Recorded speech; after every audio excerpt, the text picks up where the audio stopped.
সেবাশ্রয় নিয়ে ভুরি ভুরি অভিযোগ, আর সেই ভুরি ভুরি অভিযোগের কথা বলছেন এই মুহূর্তে স্বাস্থ্যমন্ত্রী শারদ মুখোপাধ্যায়। আমাদের তদন্ত নয়, আমাদের হচ্ছে ওখান থেকে খবর নেওয়া, পুলিশের হাতে তদন্তের যেগুলো নির্যাস পাবো আমরা সেগুলো তুলে দেওয়া। আমরা কেন, পুলিশ তো টেকনিক্যাল বডি নন।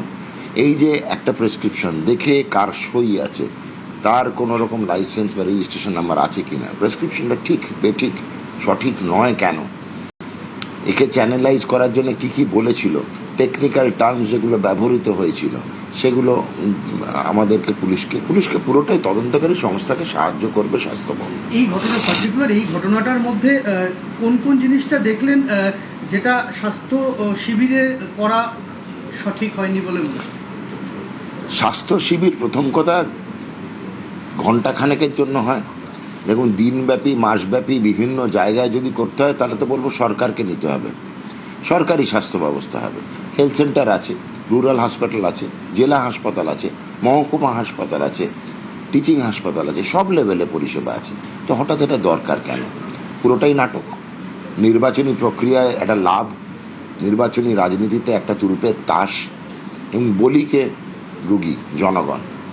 ওনার নির্বাচনী লাভের জন্য মাসুল দিয়েছে পশ্চিমবঙ্গের জনগণ। এরকম ভাবে একটা শিবির, মানে এরকম বেসরকারি ভাবে শিবির পশ্চিমবঙ্গের ইতিহাসে হয়েছে বলে কোনো জানা নেই না, ভারতের ইতিহাসেও হয়নি মনে হয়। এর জন্য তো বহু মানুষ ক্ষতিগ্রস্ত হলো। একদম হলো, মানে কতটা হয়ে গেছে সেটা তো আমরা জানি না। যত কমপ্লেন পাবো তত দেখতে পাবো। রোগীর ছেলে কি বললেন? এই বিচার চাইছেন, প্রচুর খরচা হয়েছে, 1.5-2 লক্ষ টাকা। মাননীয় মুখ্যমন্ত্রী শ্রী শুভেন্দু অধিকারীর কাছে মুখ্যমন্ত্রী রিলিফ ফান্ডে আমি একটু হেল্প করে দেবো অ্যাপ্লাই করতে, আর্থিক সহায়তা যদি পান। প্রস্থেসিসের ব্যবস্থা করে দেওয়া হয়েছে, মানে ফলস পা যেটা, সেটা ব্যবস্থা করে দেওয়া হয়েছে, উনি পাবেন, হাঁটবেন। ফিজিওথেরাপির ব্যবস্থা করে দেওয়া হবে। আমাদের তরফ থেকে, পশ্চিমবঙ্গ রাজ্য সরকারের স্বাস্থ্য দপ্তরের তরফ থেকে যা যা সহযোগিতা 100% করা হবে। আজকে কি তদন্ত কমিটি গঠন হচ্ছে? তদন্ত কমিটি অলরেডি গঠন হয়ে রয়েছে। আমরা এই তথ্যগুলো পেলাম, তাহলে এখন তদন্তটা ইনিশিয়েট বা শুরু করা যাবে। ঠিক আছে, ওনার অফিসিয়াল কমপ্লেনও আসবে, তখন শুরু করা যাবে। পুলিশ কি কোনো যোগাযোগ করেছে? না, আমরা এখনো করিনি। আমরা সব তথ্যই ওনাকে দেবো, কারণ মাননীয় মুখ্যমন্ত্রী নিজেই পুলিশ মন্ত্রী। সুতরাং আমরা মুখ্যমন্ত্রীকে জানানো মানে পুলিশ মন্ত্রণালয়ের কাছে পৌঁছে যাওয়া খবর। মুখ্যমন্ত্রীর সাথে কি কথা হলো এর মধ্যে? আজকে কথা হয়েছে অনেক বিষয়, সব এই বিষয়ে নিয়ে না, আজকে হয়নি, আগে হয়েছে। আমরা জানাবো, আমি বললাম স্বচ্ছতার সঙ্গে তদন্ত হবে, আপনারাও জানতে পারবেন। সংবাদ মাধ্যম কিন্তু সহযোগিতা করছে না। যদি অনেক সরকারি ডাক্তার এই প্রকল্পটার সাথে যুক্ত ছিলেন, লিস্টটা দিন, আমরা জানি, কিন্তু কেউ লিস্ট পাচ্ছি না। কারুর কাছে যদি লিস্ট থাকে দয়া করে আমার কাছে পাঠান। আমার এটা অনুরোধ, সহযোগিতা এগিয়ে আসুন। সেবাশ্রয়ে ভুল চিকিৎসায় মালতী বিশ্বাস, তার পা বাদ গেছে, আর তার ছেলে আজকে অভিযোগ জানাতে এসেছিলেন স্বাস্থ্য দপ্তরে শারদ মুখোপাধ্যায়ের কাছে। তিনি পুরোপুরি বললেন, স্বাস্থ্যমন্ত্রী আশ্বাস দিয়েছেন মুখ্যমন্ত্রীর রিলিফ ফান্ড থেকে এই পরিবারকে সাহায্য করা হবে, ফলস পায়ের ব্যবস্থা করা হবে, মালতী বিশ্বাস আবার হাঁটবেন। আর এই স্বাস্থ্য ভবনে মালতী বিশ্বাস ঢোকার সময় কি বললেন মালতী বিশ্বাসের ছেলে, দেখুন।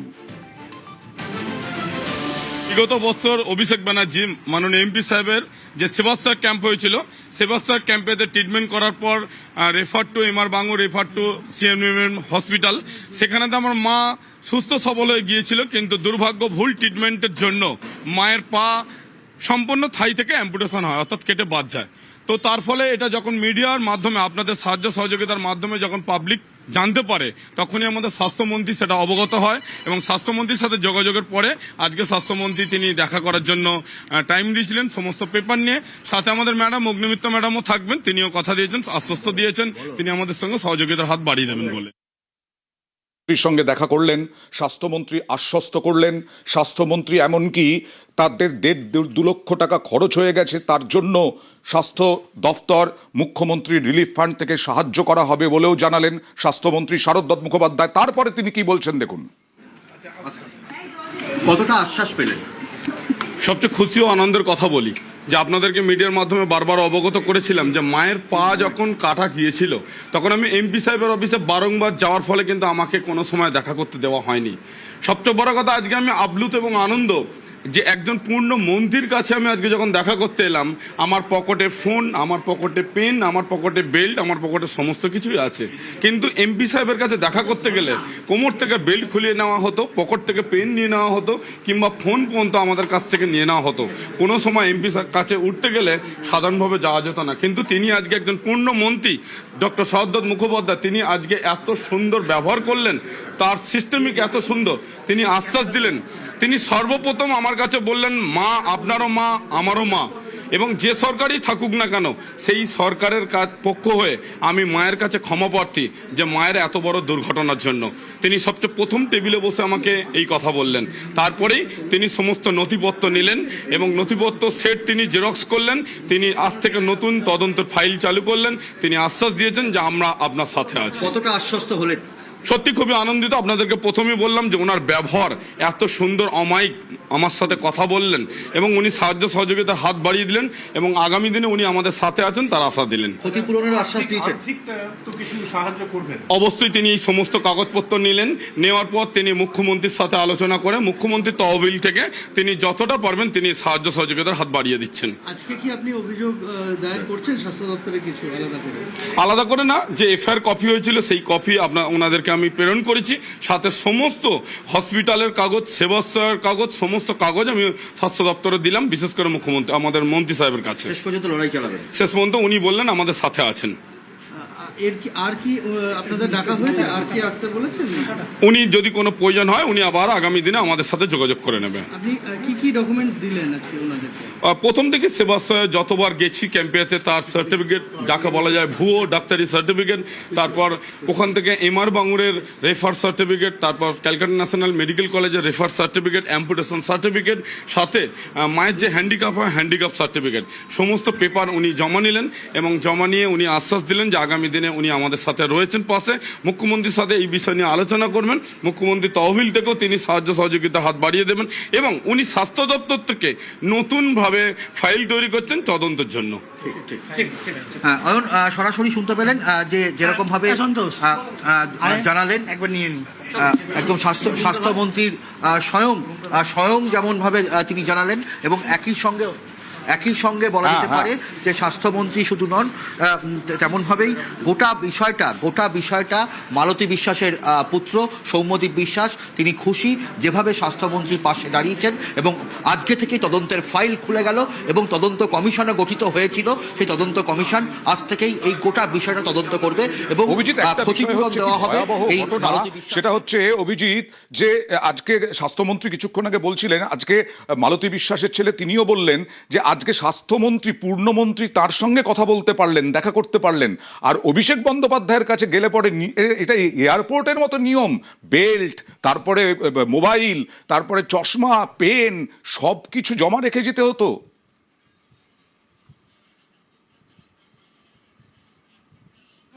এবং এইরকম একটা ঘটনা মানে স্বৈরতন্ত্রে একমাত্র অটোক্রেসিতে এটা হয়, স্বৈরতন্ত্রে এটা দেখা যায় যে স্বৈরতান্ত্রিক কোনো সমাজে সেখানকার যিনি সর্বেসর্বা তিনি এরকম করতে পারেন যে আমার যা খুশি, আমার কাছে কোনো সাক্ষাৎ প্রার্থী এলে তাকে বেল্ট খুলিয়ে এইভাবে যেভাবে যে বর্ণনা দিচ্ছিলেন সত্যি শিউরে ওঠার মতন।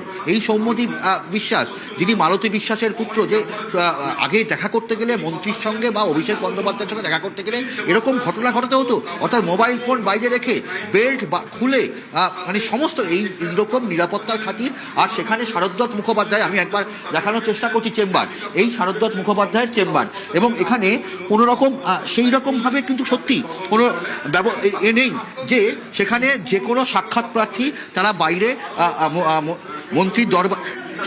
মন্ত্রীর দরবারে এসে তিনি আগে এখানে যথেষ্ট আশ্বাস পেয়েছেন। এই মালতী বিশ্বাসের ছেলে মালতী বিশ্বাস যখন তার ছেলে যখন স্বাস্থ্য দপ্তরে দেখা করতে যাচ্ছেন, তার ছেলে তার আগে মালতী বিশ্বাস কি বললেন দেখুন।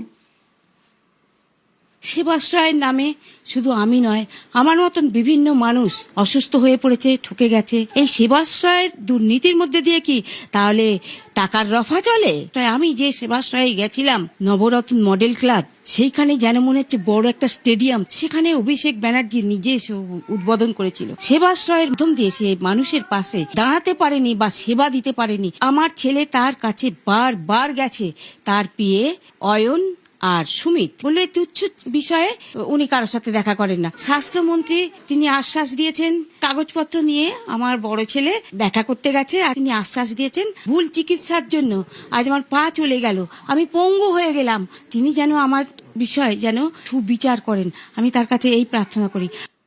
সেবাশ্রয়ের নামে এই রকম ঘটনা, একজনের ভুল চিকিৎসা হলো আর তাতে পা থাই থেকে পা বাদ গেল। আর এই সেবাশ্রয়কে পুরোপুরি নাটক বলছেন স্বাস্থ্যমন্ত্রী শারদত্ত মুখোপাধ্যায়, এবং বলছেন যে ভোটের জন্য, ভোটে ফলাফল যাতে ভালো হয় তার জন্যই করেছিলেন, ভোটের স্বার্থে। আরও একবার চলে যাব অভিজিতের কাছে। অভিজিৎ, আজকে যেভাবে পাশে দাঁড়ালেন স্বাস্থ্যমন্ত্রী এবং রাজ্য সরকার, তাতে তো তারা খুশি, কিন্তু কোন ডাক্তারের আন্ডারে এই ট্রিটমেন্ট হয়েছিল সেটা বলতে পারছেন তারা? এখনো পর্যন্ত, কারণ কোন ডাক্তার, কারণ এই সেবাশ্রয় শিবির, সেবাশ্রয় 1 এবং সেবাশ্রয় 2, সেখানে প্রথমে পাড়ার ক্লাবে এই সেবাশ্রয় শিবির হতো, এবং সেখানে দাঁড়িয়ে কে কে ডাক্তার, বাচ্চা ছেলেমেয়েরা second year, third year, fourth ইয়ারের পরে এমবিবিএস, তাদেরকে ডাক্তার পরিচয় দিয়ে নিয়ে যাওয়া হতো। তারা মানে এই ধরনের রোগীকে দেখলে লুফে নিত, তাদের যেটা মনে হতো সেটা তারা প্রেসক্রাইব করতো, এবং তারপরে যদি কোনো ক্রিটিক্যাল বা আশঙ্কাজনক রোগী হতো তাদেরকে মডেল ক্যাম্পে, যেখানে অভিষেক একবার কি জানা যাবে যে ডাক্তারদের সঙ্গে কথা বলতে দেওয়া হতো ওখানে কোনোভাবে? হ্যাঁ, আপনি তো যেতেন মার সঙ্গে, ডাক্তারদের সঙ্গে সরাসরি কথা বলতে দেওয়া হতো না, ডাক্তারদের সঙ্গে আমাদের কোনোদিনই কথা বলতে দেওয়া হতো না। ডাক্তারদের সাথে যতবারই সেবাশ্রয় ক্যাম্পে মাকে একাকে নিয়ে কথা বলতো, কিন্তু আমি যেটা দেখতাম সেবাশ্রয় ক্যাম্পে মোস্ট জুনিয়র ছেলেরা তারা থতমত খেত, বিশেষ করে এইরকম বয়স্ক পেশেন্ট দেখলে। তারা ভেবেছিল যে কোনো আমাদের সাথে সিনিয়র থাকবে, কিন্তু as a not a single senior doctor ছিলেন। এবং সেকেন্ড দিনকে যখন মডেল ক্যাম্পে যাওয়া হয়েছিল, সেখানে যখন সিনিয়র ডক্টর ছিলেন জগন্নাথ গুপ্তার কোনো এক অর্থোপেডিক ডাক্তার ছিলেন, তিনি মাকে ডাইরেক্টলি বলেছিলেন 1,20,000 টাকা দিতে পারবেন। এটা আপনারা প্রত্যেক চ্যানেলে দেখেছেন, আমার মা নিজে মুখে কিন্তু প্রেস বিজ্ঞপ্তিকে বলেছে, ঘোষণা করেছে। জগন্নাথ গুপ্তার কোনো এক ডক্টর, অর্থোপেডিক ডাক্তার, তিনি বলেছিলেন আপনি 1,20,000 টাকা দিতে পারবেন। পয়সা চেয়েছিল, সরাসরি পয়সা চেয়েছিল। আর যদি পয়সা না দিতে পারেন তাহলে এই পার্টির মাধ্যমে আসুন।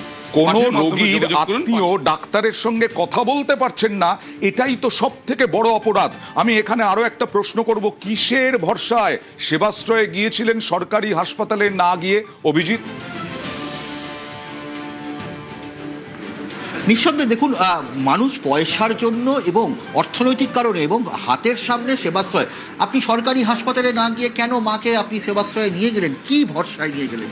যেহেতু বাড়ি থেকে 100 মিটার দূরে, এবং লোকাল কাউন্সিলররা, লোকাল প্রতিনিধিরা যে পরিমাণে মানুষের বাড়ি বাড়ি গিয়ে প্রচার যে আজকে আপনাদের বিনা পয়সা সুস্থতা হয়ে যাবে, এমপি সাহেব আপনাদের জন্য দরবারে এসে পৌঁছেছে সেবাশ্রয় নিয়ে, মানুষকে সেবা দেবে বলে। আমরা সেবাশ্রয় ফর্ম যদি দেখি সেবাযুক্ত আশ্রয়, কিন্তু এমপি সাহেব সেবার পরিবর্তে সেখানে ম্যাক্সিমাম মানুষদের ক্ষতিগ্রস্ত করে দিয়েছে। যদি আপনারা গিয়ে দেখেন, আমার মায়ের মতন অনেক মানুষজন এরকম ক্ষতিগ্রস্ত হয়েছে। আজকে মিডিয়া আমাদেরকে সহযোগিতা করেছেন। এবং দেখতে পাচ্ছ অয়ন, এই যে সেবার আড়ালে, যেটা বারবার করে স্বাস্থ্যমন্ত্রী বলছিলেন যে সেবার আড়ালে নির্বাচনী প্রচার কাকে বলে, এবং সেখানে প্রাক্তন মুখ্যমন্ত্রী মমতা বন্দ্যোপাধ্যায়ের যা ছবি, তার থেকে দ্বিগুণ বা তিনগুণ মাত্রায় অভিষেক বন্দ্যোপাধ্যায়ের ছবি। আর এই ছবি এবং এইভাবে প্রচার গোটা ডায়মন্ড হারবার, পরবর্তীকালে নন্দীগ্রাম, সর্বত্র এইভাবে প্রচার করা হয়েছে, এবং মানুষকে কিভাবে সেখানে নিয়ে যাওয়া হয়েছিল। যে অভিযোগ করছেন মালতী বিশ্বাসের, একেবারে মগজ ধোলাই করা হয়েছে, কাউন্সিলরদের দিয়ে, প্রতিনিধিদের দিয়ে মগজ ধোলাই করা হয়েছে। আমি স্বাস্থ্যমন্ত্রীর সঙ্গে দেখা হলো, ওর স্বাস্থ্যমন্ত্রীর সঙ্গে কথা হলো, কি বললেন যদি আমাদের নিউজ 18 বাংলাকে তিনি বলেন যে কি হলো। নিঃসন্দেহে সৌম্যদীপ বাবু স্বাস্থ্যমন্ত্রীর সঙ্গে আজকে দেখা করলেন, তারপরে একদম ঘটনাক্রম কি হলো এবং গোটা বিস্তারিত যদি বলেন। আমি কিছুক্ষণ আগে প্রেস বিজ্ঞপ্তিতে বলেছি, সত্যি আমি খুবই আনন্দিত যে যখন আমার মায়ের দুর্ঘটনা ঘটেছিল, যখন আমি এমপি সাহেবের সঙ্গে যোগাযোগ করতে গিয়েছিলাম, এমপি সাহেবের এত পোটোফমা, কোমরের বেল্ট, পকেটের ফোন, পকেটের পেন পর্যন্ত তার সিকিউরিটি গার্ড কিংবা তার পিএরা কেড়ে নিত। তার সঙ্গে তো দেখা করা দূর। আর আজকে একজন পূর্ণ মন্ত্রী, অনারেবল হেলথ মিনিস্টারের সঙ্গে আমি দেখা করলাম, ডক্টর শরদত্ত মুখোপাধ্যায়। তিনি এত নম্র ভদ্র মানুষ। এই দেখুন আমার পকেটে ফোন, তার ডিপার্টমেন্টে দাঁড়িয়ে আছি, পকেটে পেন এবং কোমরে বেল্টও আছে। তিনি কিন্তু কোনো কিছু আমার থেকে খোলেননি। তিনি আমার সাথে নিজের চেয়ারে বসে প্রথমে ক্ষমা প্রার্থী চাইলেন। যে সরকারই হোক না কেন, সেটাও একটা সরকার, এটাও একটা সরকার। আপনার মা মানে আমার নিজের মা। তিনি সর্বপ্রথম হাত জোর করে বললেন যে মাকে বলবেন ক্ষমা প্রার্থী, যেই ভুল করুক না কেন আমি ক্ষমা প্রার্থী চাইছি। অর্থাৎ ডক্টর শরদত্ত মুখোপাধ্যায় মায়ের কাছে ক্ষমা প্রার্থী চাইলেন। আর তিনি আশ্বাস দিলেন যে নতুন করে স্বাস্থ্য দপ্তর থেকে ফাইল তৈরি করে মুখ্যমন্ত্রীর সাথে কথা বলে মুখ্যমন্ত্রী তহবিল থেকে তিনি সাহায্য সহযোগিতার হাত বাড়িয়ে দেবেন, সাথে যেন পূর্ণাঙ্গভাবে এই যে দুর্ঘটনা, এই দুর্ঘটনা যাতে তদন্ত হয় তার জন্য উনি আশ্বাস দিলেন। ওকে, দেখা যাক নিশ্চয়ই তারা সুবিচার পাবেন। স্বাস্থ্যমন্ত্রী শারদত্ত মুখোপাধ্যায় কিছুক্ষণ আগে কি বললেন দেখুন।